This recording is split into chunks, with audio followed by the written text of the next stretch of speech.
জামুগুৰিহাটৰ নিকটতম মহমৰা পাৰৰ এগৰাকী বিশিষ্ট সমাজসেৱক প্ৰয়াত কালী বাহাদুৰ চেত্ৰীৰ স্মৃতি ৰক্ষাৰ্থে তেখেতৰ পৰিয়ালবৰ্গই আয়োজন কৰিছে সপ্তাহজোৰা শ্ৰী শ্ৰী মদভাগৱত সপ্তাহ জ্ঞান মহাযজ্ঞৰ। যোৱা ৩ মে'ৰ পৰা অনুষ্ঠিত হোৱা এই অনুষ্ঠানত আজি এখন গ্ৰন্থ উন্মোচন কৰা হয়। প্ৰয়াত সমাজকৰ্মীগৰাকীৰ বাসগৃহত অনুষ্ঠিত মহাযজ্ঞৰ পবিত্ৰস্থলীত জামুগুৰিহাটৰ এগৰাকী সুলেখিকা ইতিমধ্যে অসমৰ বিভিন্ন কাকত আলোচনীত গল্প প্ৰবন্ধ লিখাৰ উপৰি ইতিমধ্যে ৬খনকৈ গ্ৰন্থৰ প্ৰণেতা কৰ্পূৰ মঞ্জুৰীৰ আপোন গাঁও নামৰ এখন গ্ৰন্থৰো শুভ উন্মোচন কৰা হয়। উন্মোচন কৰে জ্ঞান মহাযজ্ঞৰ প্ৰবচক গুৰু বিপিন শাস্ত্ৰীয়ে। বিশিষ্ট লেখিকা কৰ্পূৰ মঞ্জুৰীয়ে মহমৰা গাঁওখনৰ ইতিহাস সম্পৰ্কে কিছু তথ্য যোগাৰ কৰি অঞ্চলটোৰ লগতে গাঁওখনৰ নৱপ্ৰজন্মৰ বাবে ভৱিষ্যতৰ দিনত সুবিধা হোৱাকৈ কিতাপ আকাৰে প্ৰকাশ কৰি এক যোগাত্মক দিশ দাঙি ধৰিবলৈ সক্ষম হৈছে বুলি উপস্থিত ৰাইজে মত পোষণ কৰিছে।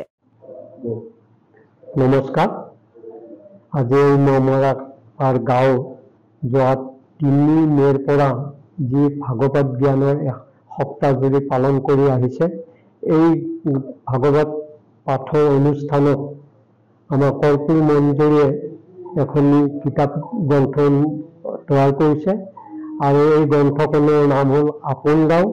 আৰু সৌভাগ্যৰ বিষয়, সেই ভাগৱত জ্ঞানৰ যিগৰাকী মূল পণ্ডিত গুৰুজী বুলি কোৱা হয়, তেখেতৰ নাম হ'ল বিপিন শাস্ত্ৰী। এই বিপিন শাস্ত্ৰীয়ে এই গ্ৰন্থখন আপোন গাঁও নামৰ গ্ৰন্থখন উন্মোচন কৰিছে আৰু ইয়াতে মহমৰা পাৰৰ ইতিবৃত্তিৰ বিষয়ে সন্নিৱিষ্ট হৈছে। ৰাইজৰ ভৱিষ্যতে সঁহাৰি পালে নথৈ আনন্দিত হ'ম আৰু উল্লেখ কৰিবই লাগিব, এই যিখন ঘৰত এই ভাগৱত পাঠ অনুষ্ঠান আৰম্ভ হৈছে সেইখনৰে কনিষ্ঠ পুত্ৰ শনিধৰ চেত্ৰীৰ ল'ৰা নেপেৰাত এই গ্ৰন্থখনি প্ৰকাশ কৰাৰ কাৰণে আমি সুবিধা লাভ কৰিছোঁ আৰু গোটেই পৰিয়ালবৰ্গক ধন্যবাদ জনাইছোঁ। জামুগুৰিহাটৰ পৰা ৰাতুল হাজৰিকাৰ ৰিপৰ্ট, অসম আদিত্য।